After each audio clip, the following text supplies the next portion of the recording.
사도행전 11장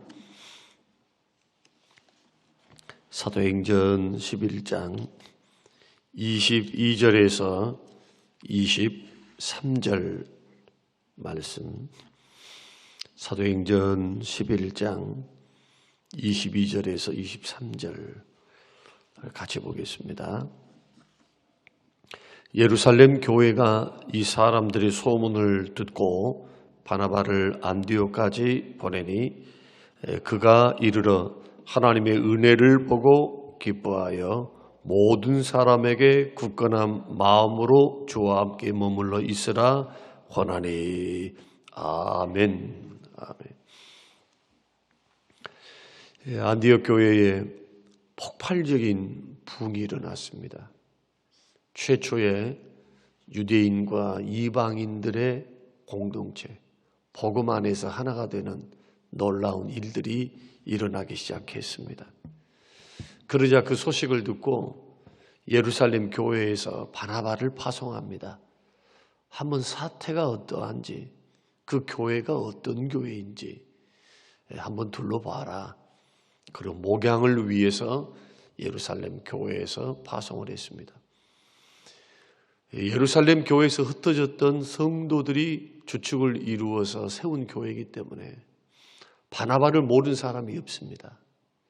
여러분이 아시다시피 5장의 말씀 보면, 사도행전 4장과 5장의 말씀 보면은 바나바는 사도들 다음으로 유력했던, 칭찬받는, 성령과 믿음이 충만했고 또 구제를 자기 재산을 팔아서 구제할 정도의 영향력을 끼치고 있었던 그러한 인물이 바나바입니다.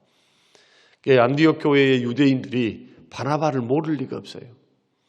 이 바나바의 인기, 바나바를 존경하는 그러한 사람들이 얼마나 많았는가를 우리가 알 수 있는 그런 대목이 아나니아와 삽비라 사건입니다. 가만히 보니까 바나바가 재산을 팔아서 어려운 교회, 어려운 이웃들을 구제합니다. 성도들을 구제합니다. 많은 칭송을 받습니다. 본인들도 칭송받기를 원했어요. 존경받기를 원했습니다. 아나니아와 삽비라는 재산을 팔았지만은 재산의 전부를 드리지 못하고 일부를 감추었지요. 바나바가 그렇게 영향력 있는 사람이었기 때문에 파송을 보내는 겁니다. 그리고 바나바가 그 광경을 보니까 주의 손이 함께 하셔서, 주의 손이 함께 하셔서 수많은 사람들, 그것도 이방인들이 복음을 듣고 예수 그리스도를 믿는 믿음의 현장, 부흥의 현장을 보게 되는 겁니다. 이걸 가리켜 바나바는 뭐라고 말씀하느냐? 하나님의 은혜다. 하나님의 은혜 주심이 그들과 함께 하셨다.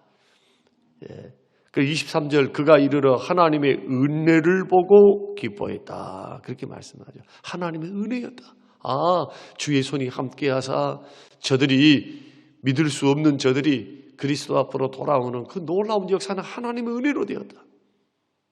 굉장히 기뻐했습니다.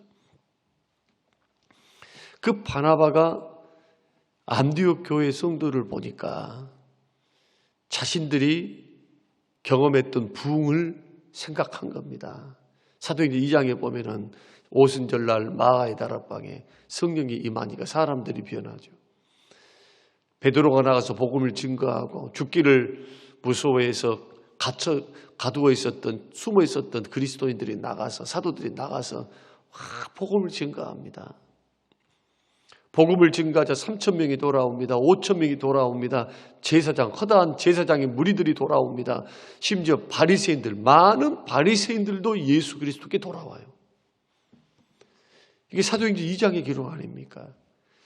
그러니까 평신도들만 돌아온 게 아니고 그 당시 제사장들도 허다한 제사장들입니다. 수많은 바리새인들도 돌아왔습니다.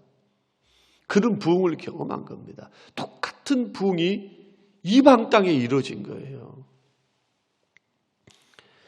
그래서 예루살렘 교회의 변화, 그리고 부흥, 이러한 역사들이 예루살렘과 온 유대와 사마리아와 땅끝까지 복음이 증거되어라 라고 하셨던 그 주의 명령이 실행되고 있죠. 성령께서는 사도들을 사용하시고 변화받는 성도들을 사용하사 하나님의 일들을 이루어가시는 모습들을 이제 눈으로 똑똑히 보게 되는 겁니다.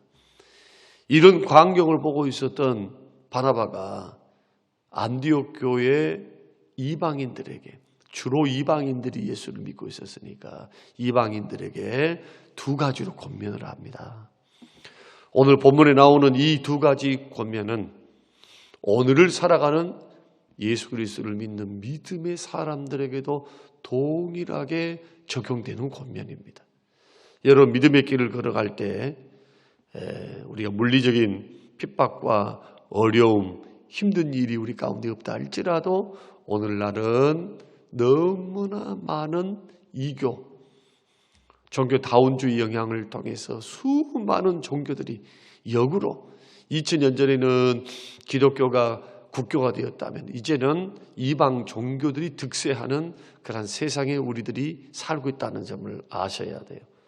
전쟁은 그쳤지만 평화롭지만은 영적인 전쟁은 더 치열한 시대가 되었다. 그러한 과정 속에서 우리는 안디옥 교회를 향한 바나바의 권면을 귀를 기울일 필요가 있습니다. 그 첫 번째가 뭐냐? 굳건한 마음을 가지라, 그렇게 말씀합니다. 자, 23절, 그가 이르러 하나님의 은혜를 보고 기뻐하여 모든 사람에게 굳건한 마음으로 그랬습니다. 굳건한 마음을 가지라는 겁니다. 여기서 굳건한 마음이라고 하는 것은 뭐냐 하면은 한 목적을 향해 흔들림이 없는 마음을 말합니다. 예수 그리스도를 믿었다면 너희들의 배경과 출신이 다 이방 종교를 믿고 있었는데 그 당시 고대에는 무신론이 없어요. 무신론이. 대부분 신을 갖고 있었습니다.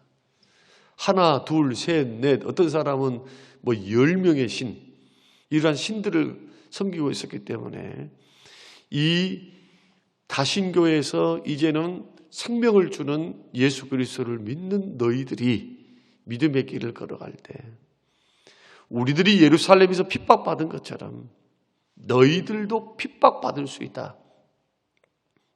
왜 그러냐 하면 여러분 12장에 보면 이제 헤롯 왕의 핍박이 시작됩니다.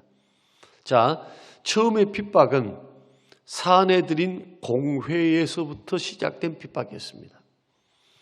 이 핍박이 어떻게 번져가느냐? 이제는 왕이 핍박을 하기 시작합니다. 왕의 핍박이 또 어떻게 번져갑니까?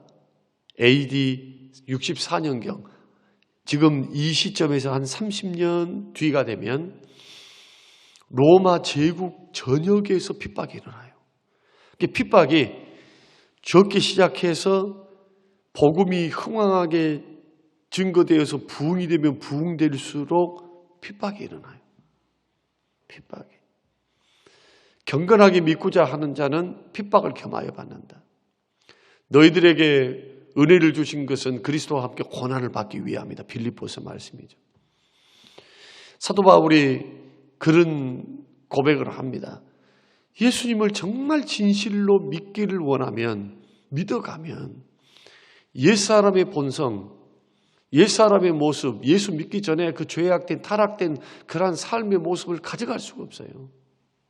변화되니까.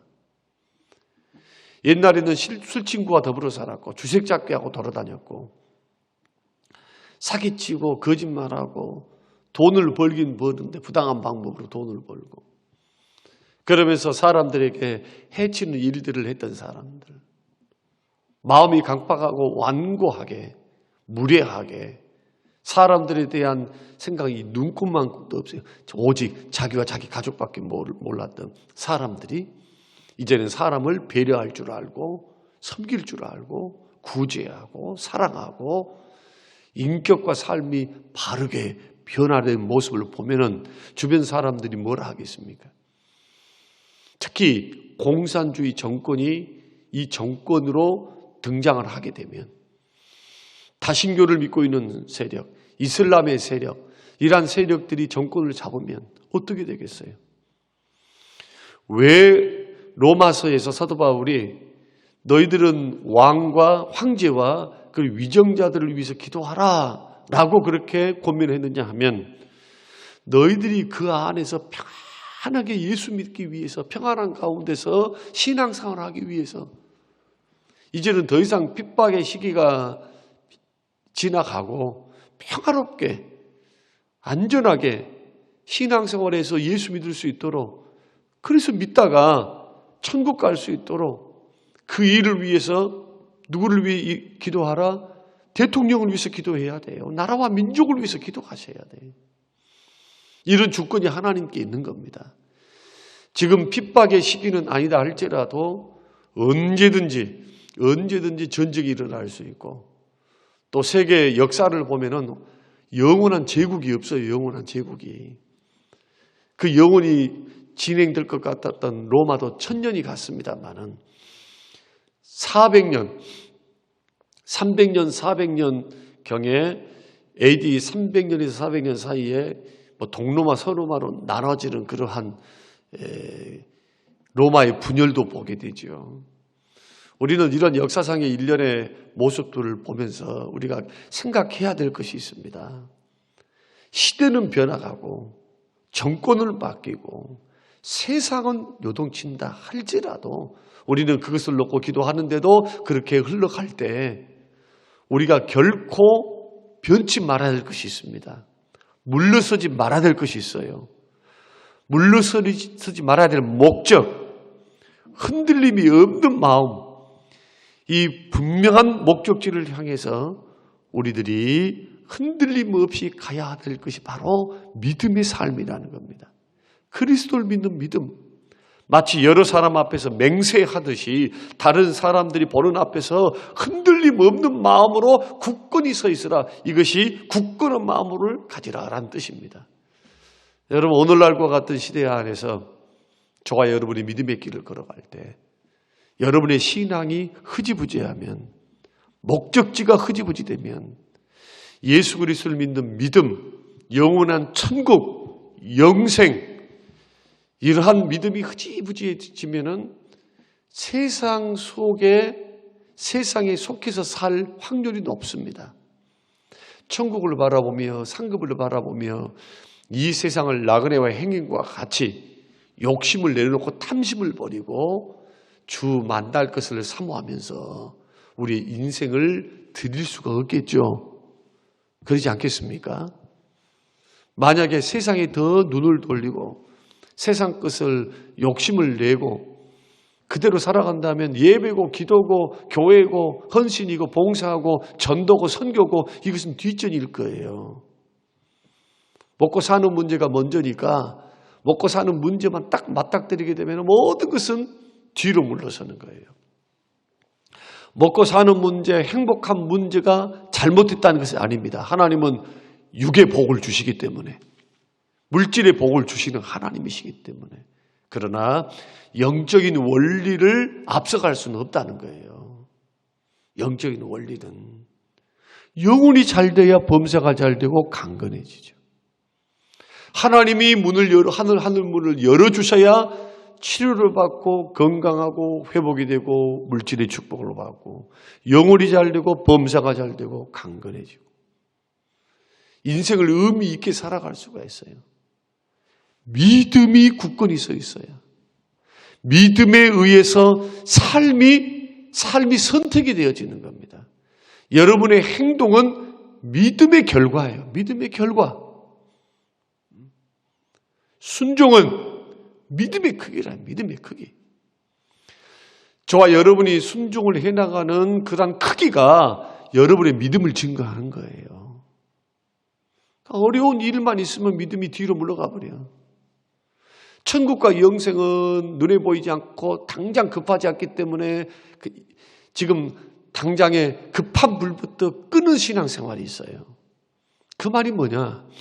영원한 목적지를 향해서 자기 인생을 계획하고 어떻게 내가 하늘나라 주님 만날 그때를 바라보며 주님 앞에 계산할 그날을, 심판받을 그날을, 상급 심판받을 그날을 주님이 말씀하셨던 그러한 주의 말씀을 따라 내가 걸어가야 하는데, 그날을 바라보며 자기 인생을 디자인한 사람, 설계한 사람 어떻겠어요?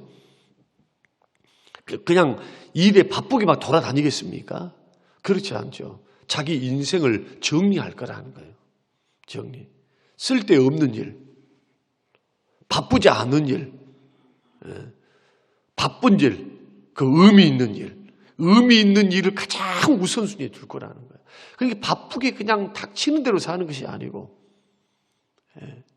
의미 없는 일에 자기 인생을 보내지 않고 가장 값진 일, 남는 일, 우리 주님이 말씀하신 것처럼 땅에 있는 양식을 위해서 일하지 말고 하늘나라 양식을 위해서 일을 하라. 보화를 땅에 쌓아두지 말고 하늘에 쌓아두라. 우리 주님의 말씀들은 이 땅을 무시하는 것이 아니에요. 우리의 사명지는 이 땅이죠.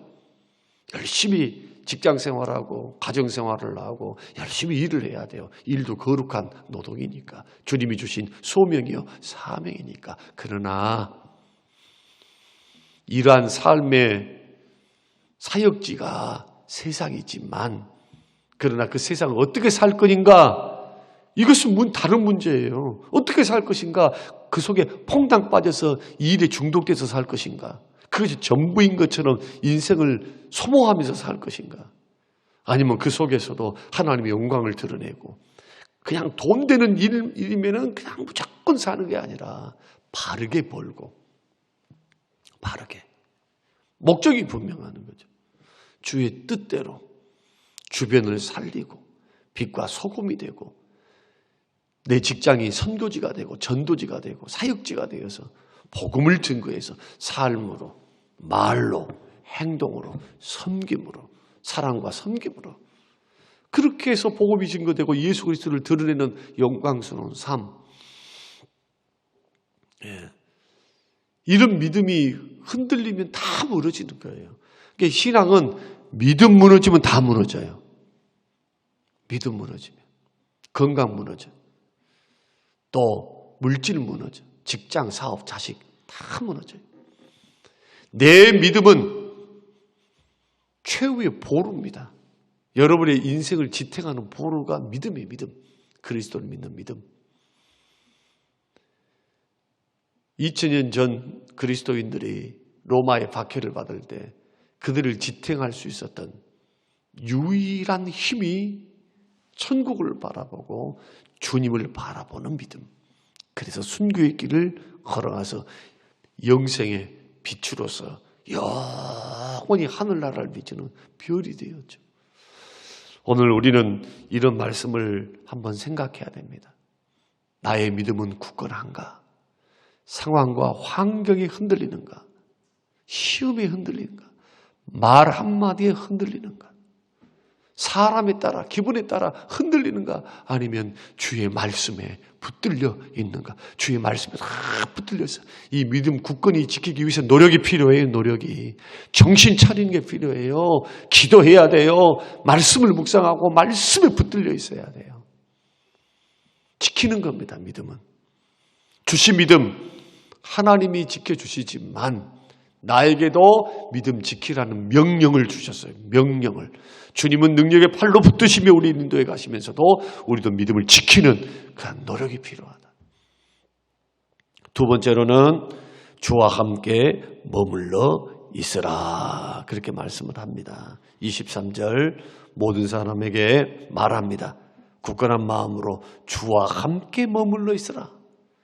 여러분 인생을 살아간다 하면은 누구와 함께 걷기를 원하십니까? 여러분의 남편, 여러분의 아내, 여러분의 자녀들. 조금만 생각 한번 해보세요. 여러분의 남편 죽으면 그 남편과 함께 살 수 없어요. 언젠가는 이별을 해요. 뭐 하다못해 마음 안 맞아서 이혼을 하면은 그 순간부터는 남이죠. 자녀들 나 죽으면 영원히 나와 함께 살 수가 없어요. 사람들은 생각으로 이제는 마음으로 영원히 함께한다? 아니, 마음으로 영원히 함께한다는 것이 느껴집니까? 죽어버렸는데, 감각을 잃어버렸는데, 그럴 수 없어요. 조금만 생각해 보라는 거예요. 그러나 내가 태어나기 전에도 부모가 나를 알기 이전에 나를 아신 분이 계세요. 만세 전부터 나를 아시고 정해놓으신 분이, 이걸 예정이라 그렇게 말을 해요. 택하신 분이 있어요. 이 땅에 태어날 때도 나와 함께 하신 분이 있고, 인생의 우여곡절, 그 많은 굴곡진 인생을 살아갈 때 그때마다 나와 함께 하신 분, 지켜보시면서 함께 하신 분이 있고, 나와 동행하신 분이 있어요. 나 죽을 때 사랑하는 자녀도 떠나고 사랑하는 지인도 다 떠납니다. 관 속에 들어가 있으면 누가 찾아옵니까? 그때는 울어. 그러나 화장을 하거나 나를 공동묘지에 딱 묻으면 슬프다고 울다가도 때가 되면 밥 먹으러 내려가 버려요. 다 뿔뿔이 흩어져요. 자기 일상을 살아갑니다. 산 사람은 살고 죽은 사람은 죽고 산 사람은 살아요. 그러나 죽을 때도 같이 하시고 영원한 천국에서 영원토록 함께 하신 분이 계십니다. 그분이 우리 주님이십니다. 여러분, 이 땅에만 머물러 살 것을 위해서 사는 사람 어리석은 거예요. 기독교 신앙은 핍박을 받으면 받을수록 더 강해진 이유가 그겁니다. 빨리 천국 가는데? 그렇죠. 빨리 천국 가기 싫죠. 그다 악착같이 살고 싶잖아. 악착같이 살지 말라는 것이 아니에요. 두 가지를 생각하라. 우리의 인생의 수명은 자연적으로 이루어지는 것이 아니라 하나님의 작정에 달려 있어요. 여러분의 수명은 하나님의 계산 안에 있어요.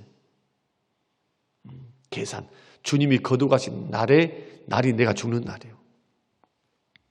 절대로 여러분, 믿음의 길을 걸어가는 사람들은 확고부동하게 주와 함께 머물러 있어야 됩니다. 그런데 오늘 주와 함께 머물러 있으라라고 하는 것은 놀고 있으라는 말이 아닙니다. 헬라의 원어를 내가 찾아보니까 주님께 확고부동하게 서 있되 늘 헌신하고 있으라. 주와 함께 머물러 있으라라고 하는 것은 삶의 중심이 예수가 되게 하라는 거예요. 예수님을 삶의 중심으로 삼으라는 뜻입니다. 초신자들에게 이 말을 하고 있어요. 여러분, 오늘 우리가 믿음의 길을 걸어갈 때 굳건한 마음으로 여러분 믿음이 흔들리지 않게 되시길 바랍니다. 주와 함께 걸어가되 예수님을 삶의 중심으로 삶아라. 예수님을 삶의 규범으로 삼아라. 예수 닮아가라. 예수 따라가라. 예수님 모방하라. 예수 따라가야 돼. 예수. 지금도 살아계신 주님, 눈에 보이지 않지만 지금 성령으로 우리와 함께 하신 주님, 그 주님을 늘 인식하면서 예배 때만이 아니라 여러분 집에 있을 때도, 누구를 만날 때, 일할 때도 예수 생각, 예수 24시간 주와 함께 동행하는 것. 주님 살아계신다. 주님 역사하신다. 주님 여기 계신다. 신전의식을 자꾸 가지고 몸된 교회를 위해 주의 말씀을 따라 헌신하는 우리 모든 성도님들이 되시기를 주님의 이름으로 축원합니다. 고마우신 하나님, 주시는 귀한 말씀을 마음에 새기게 하여 주시옵소서. 오늘도 굳건한 마음으로 믿음에 흔들림이 없는 믿음을 갖고 있는가? 우리는 천국을 목적으로 삼고 흔들림 없는 마음을 갖고 있는가?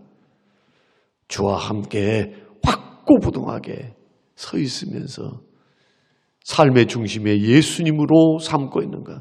하나님, 우리 마음을 점검하는 시간이 되게 하셔서 흔들리지 않고 저 천국 바라보며 걸어가는 믿음의 길, 인생의 길이 되게 하옵소서.